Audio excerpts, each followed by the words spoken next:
Desa Karangsuci di Cianjur. Meskipun nama Desa Karangsuci di Cianjur tidak tercatat dalam dokumen administrasi resmi pemerintah, nama ini kerap muncul dalam narasi urban legend, cerita mistis, maupun kisah fiksi lokal sebagai sebuah desa terlarang. Julukan tersebut melekat karena keyakinan masyarakat setempat mengenai adanya batasan-batasan gaib yang tidak boleh dilanggar oleh orang luar maupun penduduk asli. Kawasan yang disematkan, nama ini biasanya dianggap sebagai wilayah sakral yang memegang teguh hukum, adat dan kepercayaan leluhur, di mana modernisasi dan campur tangan dunia luar ditolak demi menjaga kemurnian spiritual tempat tersebut.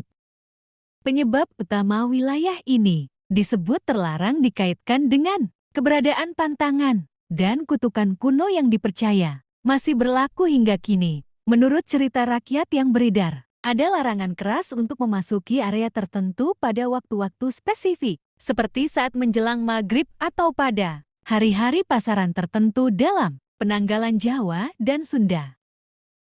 Melanggar aturan ini diyakini dapat mendatangkan petaka, mulai dari tersesat di dalam wilayah yang tampak berubah menjadi hutan belantara, mengalami kesurupan massal, hingga mengalami nasib buruk yang berkepanjangan setelah meninggalkan tempat tersebut. Selain itu, faktor isolasi wilayah dan proteksi gaib juga memperkuat reputasi keangkerannya. Dalam berbagai kisah mistis, desa terlarang seperti Karangsuci sering digambarkan sebagai tempat yang sengaja disembunyikan dari pandangan. Manusia biasa menggunakan ilmu kodam atau pagar gaib oleh para sesepuh zaman dahulu. Hal ini konon dilakukan untuk melindungi situs-situs keramat, makam para wali, atau tempat pemujaan kuno dari tangan-tangan jahil yang berniat merusak atau mengeksploitasi kesucian alamnya. Pada akhirnya, pelarangan dan kisah-kisah menyeramkan ini berfungsi sebagai kearifan lokal untuk menjaga keseimbangan alam dan menghormati sejarah masa lalu.